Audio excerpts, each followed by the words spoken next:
شیطان نے کتنا خوبصورت پیش کر دیا. یہ گیم کرکٹ دیکھنا منع نہیں, آدمی جب وقت ہو کچھ چیز دیکھ لے, کھیل کود کر لے, کوئی بات نہیں ہے, لیکن اگر آپ ایسا کھیل کھیل رہے ہیں جس سے آپ کی نماز جاری ہو, جس سے آپ کے قرآن کی تلاوت جاری ہو, تو پھر وہ گیم آپ کے لیے حرام ہے.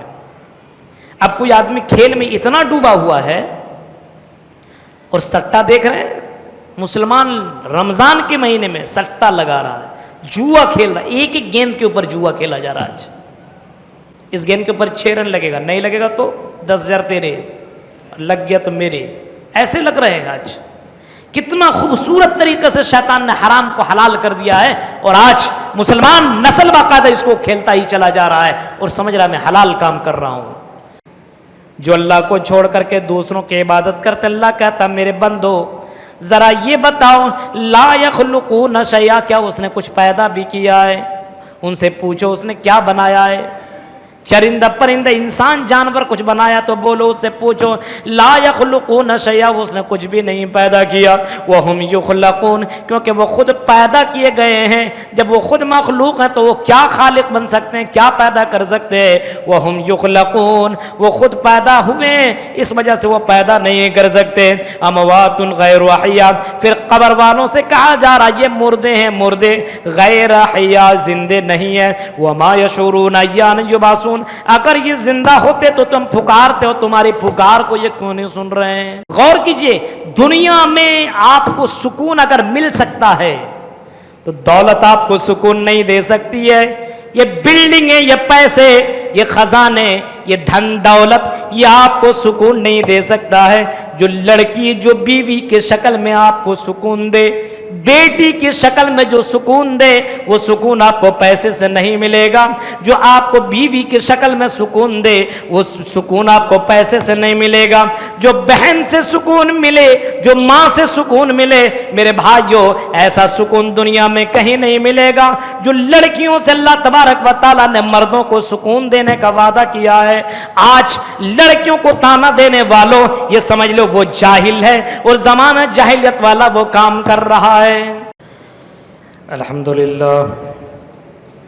الحمدللہ رب العالمین, والصلاة والسلام علی سید الانبیاء والمرسلین وعلی آلہ وصحبہ اجمعین. اما بعد, اعوذ باللہ من الشیطان الرجیم, بسم اللہ الرحمن الرحیم. ربما يود الذين كفروا لو تمتعوا ويلههم الامل فسوف يعلمون. معزز مصلیان کرام, مصلیان کرام, 14ویں پاری کی تفسیر آپ کے سامنے رکھنی ہے.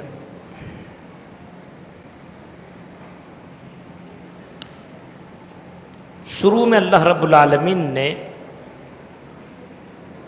مرنے کے بعد کافروں کی ایک تمنا کا ذکر کیا ہے. ہم اور آپ مسلمان ہیں, الحمدللہ, یہ اللہ کا شکر ہے. ایمان کی دولت کتنی بڑی دولت ہے دنیا میں پتہ نہیں چل رہا ہے. ہماری مسلمان بہنیں جو پردہ اختیار کرتی ہے, دین کے اوپر چلتی ہے, اس کی اہمیت کا اندازہ نہیں لگایا جا سکتا ہے. یہ ایمان کی دولت اتنی بڑی دولت ہے کہ کل قیامت کے دن انسان آسمان و زمین کے برابر اگر سونا دے کر کے اللہ سے, جہنم سے بچنے کی کوشش کرے گا تب بھی نہیں بچ پائے گا جب تک کہ اس کے پاس ایمان نہ ہو. فرمایا کہ جب جہنمیوں کو جہنم کے اندر ڈالا جائے گا, جنتیوں کو جنت کے اندر ڈال دیا جائے گا, تو جہنمی لوگ جنتیوں کو دیکھیں گے, کافر لوگ جنتیوں کو دیکھیں گے, الگ الگ فروٹس کھا رہے ہیں, پانی پی رہے ہیں, شراب پی رہے ہیں, دودھ پی رہے ہیں, نہروں کا مزہ لے رہے ہیں. تو یہی کافر جو دنیا کے اندر اللہ کا انکار کیا کرتے تھے, جو مسلمانوں کو تانا دیا کرتے تھے، جو ایمان والوں کو گالیاں دیا کرتے تھے، یہی لوگ کل قیامت کے دن کہیں گے کاش کہ ہم بھی دنیا کے اندر مسلمان ہوتے تو آج ہم بھی جنت میں ہوتے۔ ایمان کی دولت دیکھیے، کاش کہ ہم بھی ایمان والے ہوتے، اسلام کے اوپر چلے ہوتے، محمد رسول اللہ کے فالوورز ہوتے تو آج ہمیں بھی کھانے کو ملتا، ہمیں بھی پینے کو ملتا، ہمیں بھی یہ نعمتیں ملتی۔ ربما یود الذین کفروا لو کانوا مسلمین، کاش کہ ہم دنیا کے اندر مسلمان ہوتے تو آج ہم بھی جنت کے اندر ہوتے، ہم بھی ان چیزوں کا فائدہ اٹھا لیے ہوتے۔ بعض مفسرین کرام میں لکھا ہے کہ بہت سے مسلمان ہوتے ہیں جو دنیا میں گناہ کرتے ہیں، لیکن توحید والے کو اللہ تبارک و تعالیٰ ایک نہ ایک دن جنت میں داخل کرے گا۔ توحید ہے تو توحید والے کو ایک نہ ایک دن جنت میں داخل کرے گا، گناہ ہے تو گناہ کے عوض وہ جہنم میں جائے گا، جہنم کی سزا کو پائے گا، لیکن سزا پانے کے بعد پھر اللہ تبارک و تعالیٰ اس کو وہاں سے اٹھا کر کے توحید اور ایمان کی وجہ سے اللہ تعالیٰ جنت میں داخل کر دے گا۔ یہی کافر لوگ جب دیکھیں گے جا رہے ہو کہاں؟ جنت، کاش کہ ہم بھی ایمان والے ہوتے تو ہم بھی تیرے ساتھ جنت کے اندر چلے جاتے۔ بعض مفسرین کرام نے کہا ہے کہ دونوں میں تکرار ہوگی، جو جہنم کے اندر مسلمان ہوں گے اور جہنم کے اندر جو کافر ہوں گے۔ کیا بات ہے، بڑے اللہ اللہ کر رہے تھے، ہاں نماز روزہ خوب کر رہے تھے، تم بھی تو جہنم میں آ گئے ہو، کہاں تمہارا ایمان کام آیا، تم بھی تو جہنم میں پہنچے ہوئے ہو۔ اللہ کو یہ بات برداشت نہ ہوگی، اور اللہ اتنا کریم اتنا مہربان ہے کہ اللہ رب العالمین اسی وقت ان بندوں کو جو ایمان والے ہوں گے گرچہ گنہگار لوگ ہوں گے ان کے گناہوں کو اللہ معاف کر دے گا، اور اللہ تبارک و تعالیٰ اس کو اٹھا کر کے جنت کے اندر داخل کر دے گا۔ ایسے موقع پہ یہ کفار، یہ فجار، یہ مشرکین کہیں گے کاش کہ ہم دنیا کے اندر نیک عمل کیے ہوتے، ہم بھی محمد رسول اللہ کے اوپر ایمان لائے ہوتے، ہم بھی اللہ کو اللہ مان لیے ہوتے، ہم 33 کروڑ کے معبودوں کی عبادت نہ کیے ہوتے تو آج ہم بھی جہنم کے اندر نہ ہوتے بلکہ جنت میں پہنچ جاتے۔ اللہ کے نبی صلی اللہ علیہ وسلم کے اوپر کہا جا رہا ہے ذرہم یاکلوا ویتمتعوا ویلہہم الامل فسوف یعلمون، ان کافروں کو چھوڑ دو، یہ کھانے پینے انجوائے کرنے کے بارے میں سوچ رہے ہیں اور فیوچر پلاننگ کر رہے ہیں۔ بعض لوگ ہوتے ہیں نا کیا کھائیں گے، خالی کھانے کے بارے میں سوچتے ہیں، کیسے کیسے انجوائے کریں گے اس کے بارے میں سوچتے ہیں، آنے والے وقت میں کیسے بلڈنگ بنائیں گے، کیا کریں گے، صرف اسی کے بارے میں سوچتے ہیں۔ مومن یہ ہوتا ہے جو دنیا سے زیادہ آخرت کی فکر کرتا ہے۔ چھوڑ دیجیے، 3 چیزیں انسان کو خسارے میں ڈال کر رکھے ہوئے ہیں روزانہ۔ آج دیکھیے بہت سے روزہ رکھنے والے روزہ اس وجہ سے رکھتے ہیں تاکہ الگ الگ ڈش کھائیں گے، بس اس کا من ہی ہے صرف کھانے میں۔ بہت سے لوگ ایسے ہیں عید میں کون سا کپڑا پہنیں گے، ہاں تراویح ورابی چھوڑ چھاڑ کر خالی شاپنگ ہی شروع کر دیتے ہیں۔ جس لاسٹ عشرے میں زیادہ عبادت ہونی چاہیے ہماری بہنیں زیادہ شاپنگ کرتی ہیں، زیادہ، جس میں اللہ کے نبی صلی اللہ علیہ وسلم کے بارے میں آتا ہے کہ آخری عشرے میں کنٹینیو 10 دن تک اللہ کے نبی صلی اللہ علیہ وسلم ایسے اس طریقے سے عبادت کیا کرتے تھے، کمر کس لیا کرتے تھے۔ اور آج ہمارے یہاں دیکھیے دن ہے بھائی میری بہنوں، دن ہے، آپ دن میں جا کے شاپنگ کیجیے، لیکن نہیں، اور ایک دن شاپنگ کو نہیں جائیں گی، روز روز روز خریدے گی، ایک دن 10 دن جائے گی، یہ حال ہے۔ اللہ ماشاء اللہ سب کی بات نہیں بتا رہا ہوں، یہ حال ہے۔ یہ فرمایا کہ کچھ لوگ کھانے پینے کھیلنے کودنے کپڑے پہننے اور دنیا داری کے چکر میں لگے، اللہ کے نبی صلی اللہ علیہ وسلم سے چھوڑ دیجئے اس کو، کل قیامت کے دن اس کا مزہ چکیں گے۔ پھر فرمایا انا نحن نزلنا الذکر وانا لہ لحافظون، اے نبی محمد صلی اللہ علیہ وسلم انا نحن نزلنا الذکر، اس ذکر کو، اس قرآن کو ہم نے نازل کیا ہے اور ہم ہی اس قرآن کی حفاظت کریں گے۔ سوال یہ پیدا ہوتا ہے کیا توریت کو اللہ نے نازل نہیں کیا، انجیل کو نازل نہیں کیا، زبور کو نازل نہیں کیا؟ پھر کیوں کہ اللہ تعالیٰ نے کہ ہم نے اس قرآن کو نازل کیا ہے؟ ہاں، نازل تو اللہ تبارک و تعالیٰ نے کیا ہے ضرور، لیکن حفاظت کی ذمہ داری صرف قرآن کی کیوں لے رہا ہے؟ کیونکہ ان تمام آسمانی کتب کی حفاظت کی ذمہ داری علماء کے اوپر اللہ تعالیٰ نے دے دی تھی۔ ان کتابوں کے اندر چینجنگ آ گئی، تبدیلی آ گئی، لیکن اس قرآن کا ایک نقطہ، ایک زبر زیر آج تک نہیں بدلا ہے۔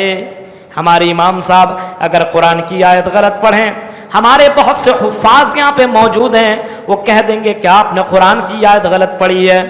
ہماری بہت سے بہنیں ایسی ہیں جو حافظ قرآن ہے، وہ کہہ دیں گی کہ ہاں مولوی صاحب آج آپ نے سورہ بقرہ کے اندر آپ نے یہ غلطی کی ہے، سورہ انبیاء کے اندر یہ غلطی کی ہے، سورہ کہف کے اندر یہ غلطی کی ہے۔ آج ہمارا ایک ایک بچے کے سینے کے اندر یہ قرآن محفوظ ہے، اور اللہ تبارک و تعالیٰ نے اس قرآن کی حفاظت کی ذمہ داری لی ہے۔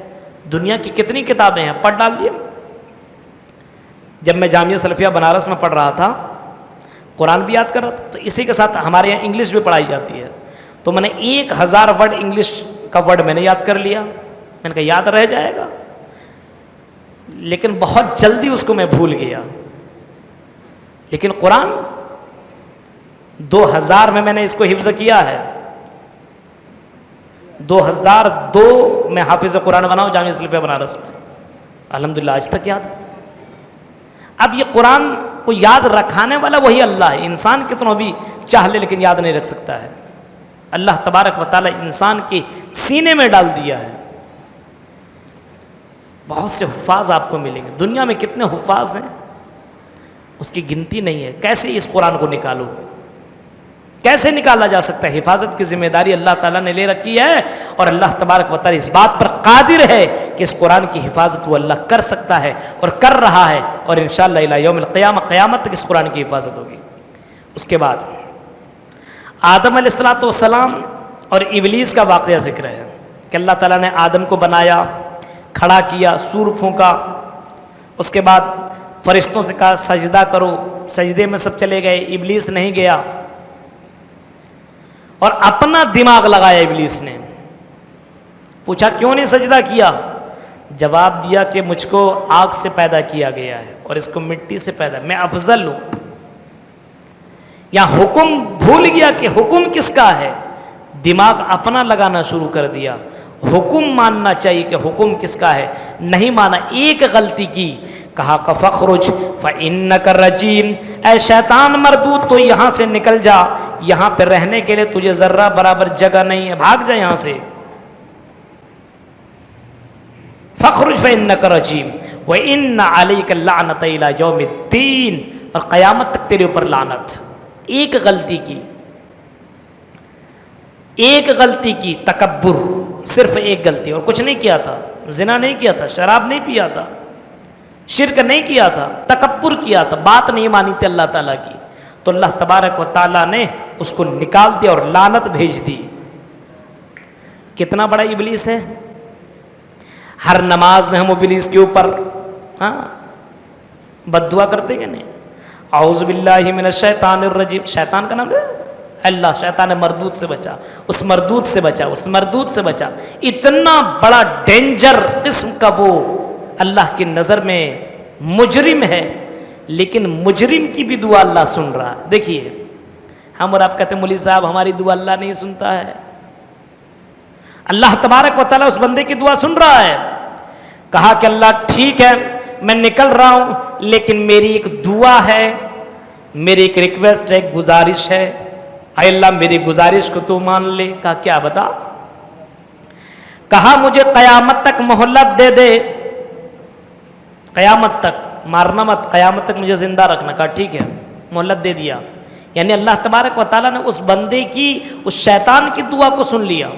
تو ہم اس شیطان سے بڑھ کر کے تھوڑی ہیں میرے بھائیوں، ہم دعا کریں، ہماری دعاؤں کو بھی اللہ تبارک و تعالیٰ ضرور سنے گا، ضرور سنے گا، ہماری دعاؤں کو اللہ تبارک و تعالیٰ ضرور سنے۔ ابھی یہ کورونا کی جو بیماری بڑھ رہی ہے، اتنی تیزی کے ساتھ دعا کیجیے، سخت دعا کیجیے۔ میں نے جمعہ کے دن اعلان کیا تھا نا کہ میرا ایک دوست بھوپال میں جامعہ سلفیہ میرے ساتھ پڑھتا تھا، اس کے بھائی کی سانس لینے میں تکلیف ہو رہی تھی، سنیچر کے دن اس کا انتقال ہو گیا، سنیچر کے دن، جوان، اور آج صبح اس کا باپ بیٹے کے صدمے کو برداشت نہ کر سکا اور باپ کا بھی انتقال ہو گیا۔ تو میرے بھائیو دعا کیجیے اللہ تبارک و تعالیٰ اس بیماری کو جلدی سے ہندوستان اور پوری دنیا سے اللہ ہٹا دے، ختم کر دے۔ شیطان نے کیا کہا؟ قال رب بما اغویتنی لأزینن لهم فی الارض ولأغوینہم اجمعین۔ شیطان نے یہ کہا کہ میں تیرے بندوں کے سامنے بیکار حرام چیزوں کو ایسا پیش کروں گا گویا کہ وہ حلال ہے، خوبصورت بنا کر کے پیش کروں گا۔ آج نوجوان نسل کو دیکھیے، ہماری بہنوں کو دیکھیے، جو بیکار چیزیں نا اتنا خوبصورت شیطان نے بنا دیا ہے، اس کو حلال تصور کرنے لگے ہیں۔ شراب کو اس انداز سے پیش کیا گیا، لوگ پی رہے ہیں۔ سود ایسے سے شکل میں لا کر کے کھڑا کر دیا گیا ہے کہ آج نہ لینے والا بھی لوگوں کا کاروبار کر رہا ہے۔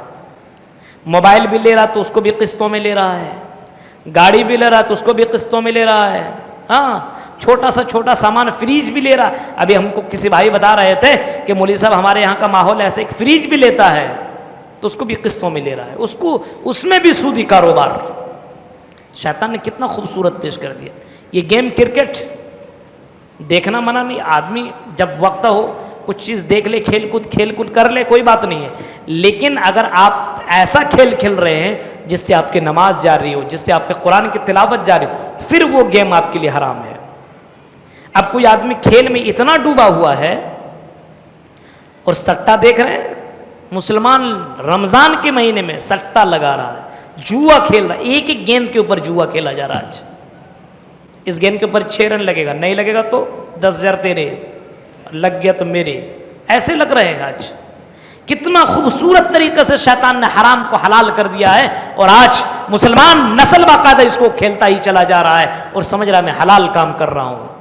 میرے بھائیو تصور کیجئے زنا کو کیسے عام کر دیا، گرل فرینڈ اور بوائے فرینڈ دماغ میں ایسا ڈال دیا تو حلال ہے، اس طریقے سے ڈال دیا۔ کالج میں گیا تو گرل فرینڈ چاہیے ہی، حلال ایسا بنا دیا گیا ہے کہ آج مسلمان اس کو حلال تصور کرنے لگا ہے۔ میرے بھائیو اس طریقے سے حلال داخل کر دیا گیا ہے۔ آج دیکھیے موبائلوں کے اندر زنا کے وہ تمام راستے جناب محمد الرسول اللہ نے بند کرا دیے تھے، وَلَا تَقْرَبُوا الزِّنَا إِنَّهُ كَانَ فَاحِشًا، قریب بھی مت جانا زنا کے۔ لیکن آج دیکھیے حالات الا ماشاءاللہ، اکثر شادی شدہ ہو یا نہ ہو، اکثر کی گرل فرینڈ دنیا کے اندر موجود ہے۔ یہ کس نے بنایا؟ یہ شیطان کی وہ چال ہے جو اس نے قسم کھا کر کے آئی ہوئی ہے، اور قسم کھا لیا کہ میں بہکاتا رہوں گا، اور بہکا رہا ہے۔ میرے بھائیوں اللہ تبارک و تعالیٰ سے دعا کیجئے، کیونکہ یہ شیطان کی چال ایسی ہے جو دکھتا نہیں ہے، لیکن یہ چال ایسے چلتا ہے اس چال میں کوئی بھی پھنس سکتا ہے۔ اس کے بعد اِنَّا كَفَيْنَاكَ الْمُسْتَهْزِئِينَ، اے نبی ہم آپ کا جو مذاق اڑاتے ہیں، دین اسلام کو جو مذاق اڑاتے ہیں، قرآن کا جو مذاق اڑاتے ہیں، ہم ان مذاق اڑانے والوں کے لیے کافی ہیں۔ مذاق آج بھی اڑایا جا رہا ہے۔ پہلے بھی لوگ محمد الرسول اللہ کا مذاق اڑایا کرتے تھے، کوئی محمد کو دیوانہ کہتا تھا، کوئی محمد کو مجنوں کہتا تھا، کوئی پاگل کہتا تھا، کوئی محمد الرسول اللہ صلی اللہ علیہ وسلم کو الگ الگ جملے سے شاعر کہتا تھا۔ نبی اکرم کا مذاق اڑایا جا رہا تھا، لیکن اللہ تبارک و تعالیٰ کہہ رہا ہے اے نبی اِنَّا كَفَيْنَاكَ الْمُسْتَهْزِئِينَ، ہم مذاق اڑانے والوں کے لیے کافی ہیں۔ مذاق اڑانے والوں کے لیے کیسے؟ ایک انصاری، ایک نصرانی آدمی، عیسائی محمد الرسول اللہ کے پاس آیا، کلمہ پڑھ لیا، اسلام لے آیا، قرآن کریم کا کچھ سورتوں کو اس نے حفظ کر لیا، سورہ بقرہ، سورہ آل عمران۔ نبی اکرم کے اوپر جو قرآن کی آیت اترا کرتی تھی اس کو وہ لکھا کرتا تھا، لیکن وہ مرتد ہو گیا۔ اب صرف مرتد مطلب اسلام سے وہ ہٹ گیا، پھر وہی نصرانی بن گیا، اور محمد رسول اللہ کا مذاق اڑانے لگا کہ محمد جو لکھتے ما یدری الا ما کتبت اللہ، محمد جو لکھتے ہیں وہی لکھتے ہیں جو میں بتاتا ہوں، یعنی میری بتائی ہوئی چیزوں کو محمد کہتے ہیں، میں لکھ کر کے دیتا ہوں تو محمد پڑھ کر کے سنا دیتے ہیں، اس کے اوپر کوئی کلام نہیں اترتا ہے، کوئی جبرائیل امین نہیں آتے، ہر جگہ جا کر کے مذاق اڑانے لگا۔ اللہ کو یہ برداشت نہیں ہوا، اور اللہ تبارک و تعالیٰ نے اپنے نبی کی حفاظت اس انداز سے فرمائی کہ اللہ تبارک و تعالیٰ نے اس بندے کو فَأَمَاتَهُ اللَّهُ، اس نصرانی کو، عیسائی کو اللہ تبارک و تعالیٰ نے موت کے گھاٹ اتار دیا، مار دیا۔ لوگوں نے دفن کیا، لیکن رات میں پھر قبر نے اس کو باہر نکال دیا، صحیح بخاری کے الفاظ ہیں، پھر دفن کیا، پھر رات میں باہر نکال دیا۔ لوگوں نے کہا یہ محمد ان کے ساتھیوں کا کام ہوگا، اسلام سے پھر گیا تھا، اسی وجہ سے ایسا کر رہے ہیں۔ پھر اور گڈھا کیا، کتنا گڈھا کیا، جتنی اس کی طاقت ہو سکتی تو اتنا گڈھا کیا، وہاں پہ ڈال دیا۔ صبح دیکھتا پھر باہر نکلی ہوئی لاش۔ سب لوگوں نے مان لیا کہ یہ انسان کا کام نہیں ہے، یہ اسی اللہ کا کام ہے، اس نے اسلام کے ساتھ اس نے مذاق کیا تھا، اس وجہ سے دیکھیے اس کے ساتھ یہ حرکت ہے۔ جو بھی آج مذاق اڑا رہا ہے، ایک نرسنگ کوئی کر کے ابھی یوٹیوب کے اندر ہے، نرسنگا آنند نانند کر کے ہے کوئی، خوب مذاق اڑا رہا ہے۔ بہت سے لوگ ہیں جو اسلام کا مذاق اڑانے والے ہیں، لیکن میرے بھائیو اللہ کی آواز میں چوٹ نہیں ہے، آواز نہیں ہے، لیکن اللہ کی آواز میں، اللہ کی مار میں آواز نہیں ہے، لیکن چوٹ ایسی لگتی ہے، ایسی مار مارتا اللہ رب العالمین کہ اس مار کو کوئی بچا بھی نہیں سکتا ہے۔ اس کے بعد اللہ تبارک و تعالیٰ نے ان لوگوں کے بارے میں بتایا ہے جو اللہ کو چھوڑ کر کے غیروں کی عبادت کرتے ہیں۔ والذین یدعون من دون اللہ لا یخلقون شیئا وهم یخلقون۔ دیکھ لیجئے، جو اللہ کو چھوڑ کر کے دوسروں کی عبادت کرتے، اللہ کہتا میرے بندو ذرا یہ بتاؤ، لا یخلقون شیئا، کیا اس نے کچھ پیدا بھی کیا ہے؟ ان سے پوچھو اس نے کیا بنایا ہے؟ چرندہ پرندہ انسان جانور کچھ بنایا تو بولو اس سے پوچھو۔ لا یخلقون شیئا، وہ اس نے کچھ بھی نہیں پیدا کیا، وہم یخلقون، کیونکہ وہ خود پیدا کیے گئے ہیں۔ جب وہ خود مخلوق ہیں تو وہ کیا خالق بن سکتے ہیں، کیا پیدا کر سکتے ہیں؟ وہم یخلقون، وہ خود پیدا ہوئے ہیں، اس وجہ سے وہ پیدا نہیں کر سکتے۔ اموات غیر احیاء، پھر قبر والوں سے کہا جا رہا یہ مردے ہیں، مردے غیر احیاء، زندے نہیں ہیں۔ وما یشعرون ایان یبعثون، اگر یہ زندہ ہوتے تو تم پکارتے ہو، تمہاری پکار کو یہ کیوں نہیں سن رہے ہیں؟ ایک پیر صاحب تھے، پیر صاحب کے قدم کو دبا رہے ہیں، کون؟ ان کا مرید، اور اپنا مسئلہ بیان کر رہا ہے، یہ میرا پرابلم ہے، یہ میرا پرابلم ہے، یہ میرا پرابلم۔ اب پیر دباتے دباتے، قدم دباتے دباتے، سر دباتے، نیند آ گئی، تھوڑی دیر سو گئے۔ اس کے بعد ہاں بولو کیا بول رہے تھے تم؟ بولا میں نے ابھی آپ کو سامنے جو مسئلہ بیان کیا سنا نہیں آپ نے؟ بولا میں سو گیا تھا، کیسے سن پاؤں گا؟ کہا سچ میں نہیں سنا؟ کہا نہیں سنا۔ کہا تھوڑی دیر کے لیے تم سو گئے، ہماری آواز کو سن نہیں سکتے ہو، جب تم مر جاؤ گے، قبر میں چلے جاؤ گے تو میری آواز کو کیسے سنو گے؟ یہ کہہ کر کے کہنے لگا جتنے بھی یہ پاکھنڈی ہیں، جتنے بھی یہ قبر والے ہیں، یہ کوئی کسی کی آواز کو نہیں سن سکتے ہیں۔ قرآن ٹھیک کہتا ہے اموات غیر احیاء، یہ مردے، یہ زندے نہیں ہیں، یہ تمہاری آواز کو سن نہیں سکتے ہیں۔ اس کے بعد قرآن کریم کہتا ہے فاسألوا اہل الذکر ان کنتم لا تعلمون، اگر نہیں معلوم ہے مسئلہ نہیں معلوم ہے تو سوال کرو، کس سے؟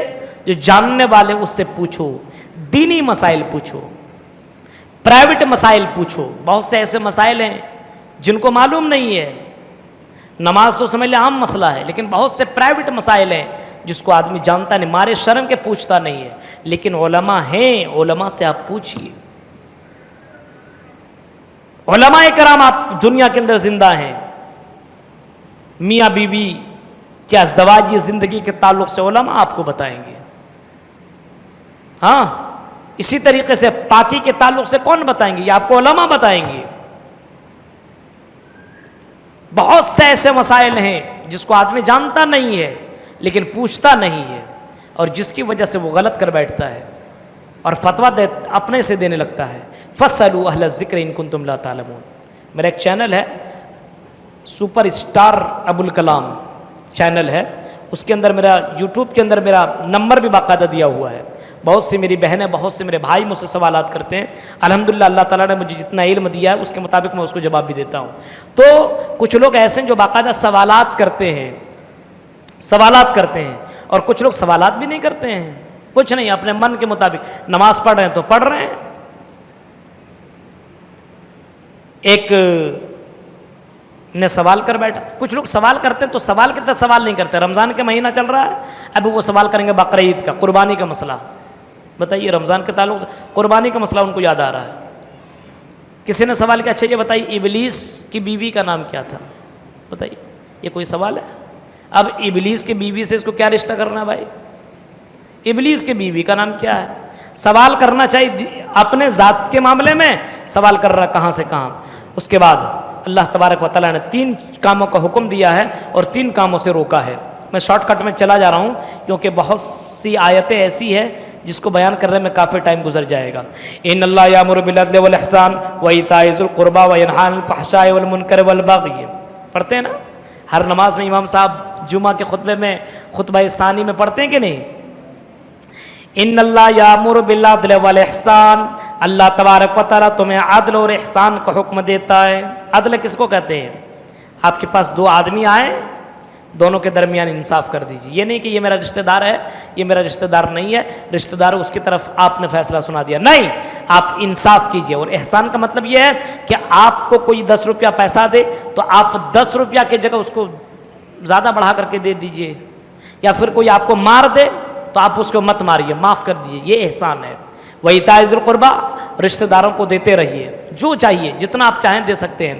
اس کے بعد 3 چیزوں سے منع کیا ہے، کن سے؟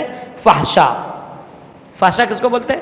کھلم کھلا کوئی آدمی برائی کر رہا ہے، اس سے منع کیا ہے۔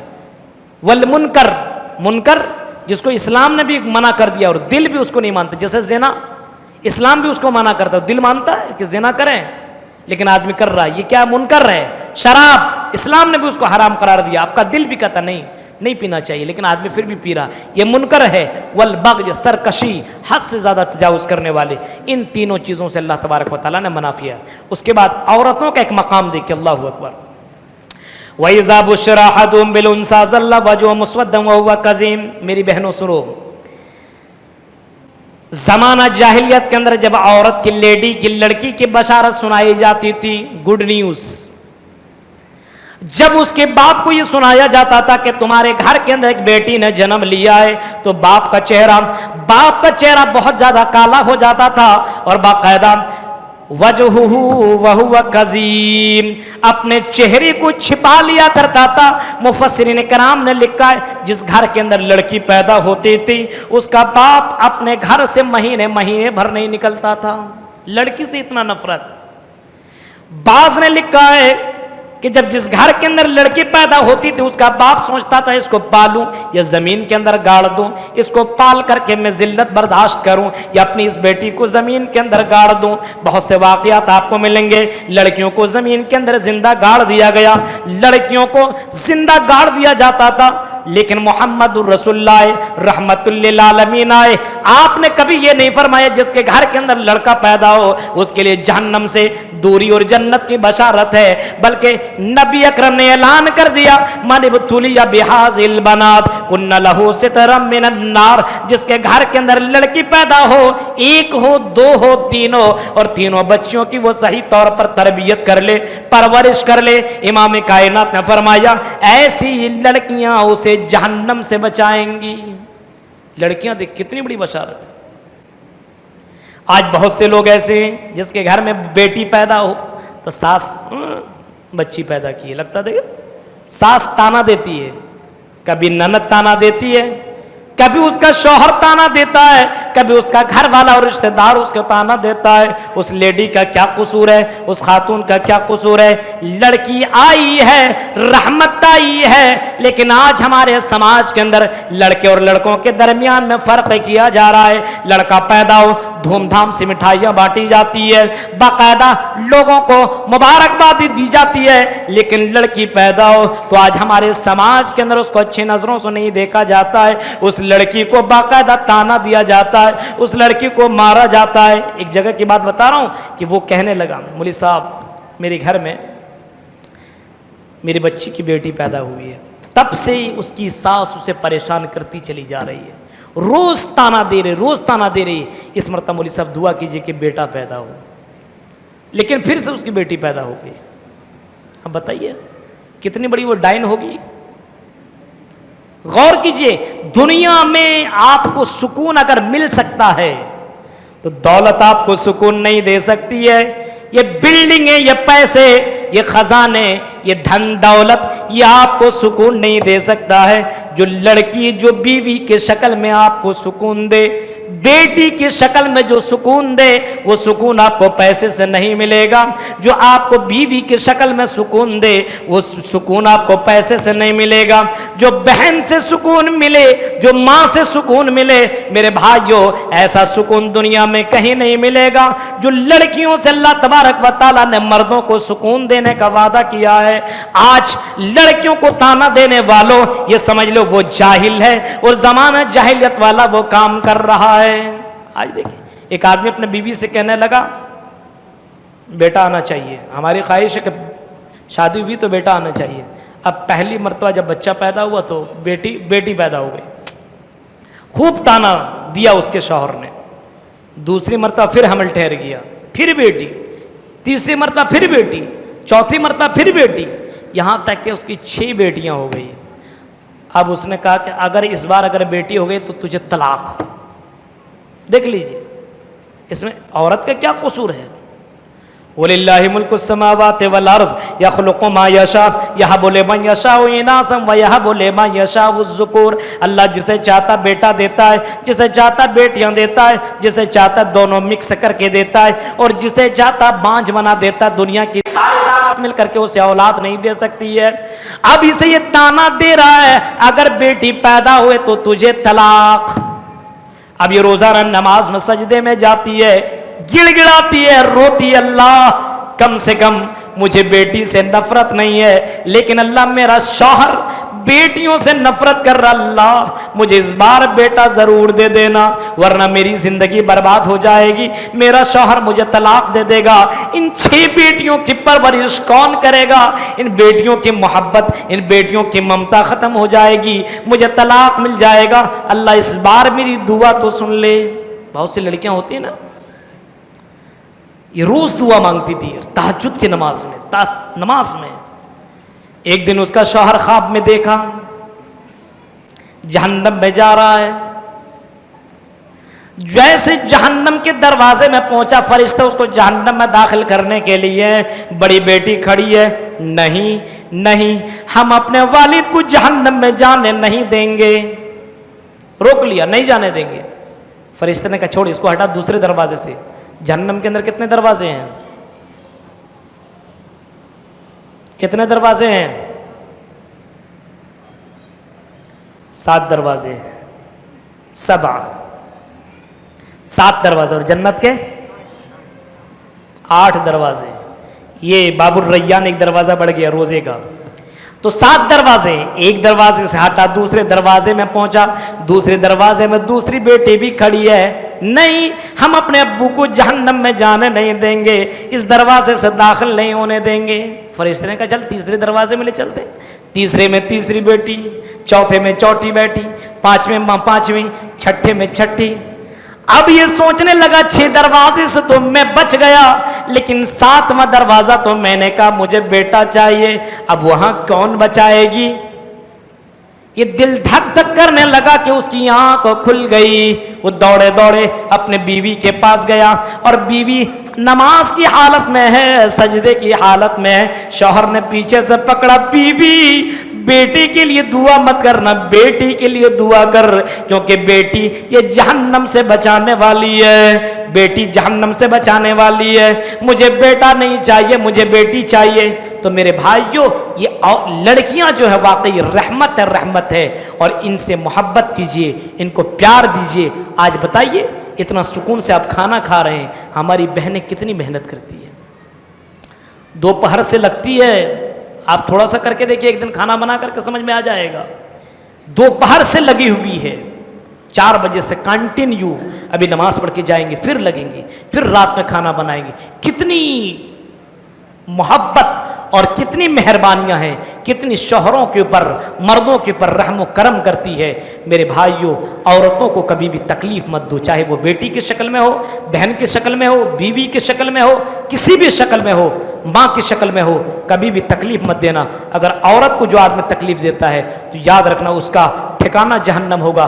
نبی کریم صلی اللہ علیہ وسلم نے اپنی زندگی میں کبھی بھی اپنی بیویوں کو کبھی مارا نہیں۔ میرے بھائیوں، اس عورت کے تعلق سے انشاءاللہ کبھی میرا بیان رہے گا۔ اللہ تبارک و تعالیٰ سے دعا ہے کہ رب کریم جب تک تو ہمیں زندہ رکھ، دنیا کے اندر قرآن و حدیث کے اوپر عمل کرنے کے اللہ ہمیں توفیق عطا فرما، ہمیں اپنی بہنوں کی، اپنی ماؤں کی، اپنی بیویوں کی، اپنی بیٹیوں کے اللہ ہمیں قدر کرنے کے اللہ توفیق عطا فرما، عورتوں کا مقام جو دنیا میں دیا اللہ اس مقام کو ہمیں سمجھنے کے اللہ توفیق عطا فرما۔ آمین۔ وآخر دعوانا الحمدللہ رب العالمین، والسلام علیکم ورحمۃ اللہ وبرکاتہ۔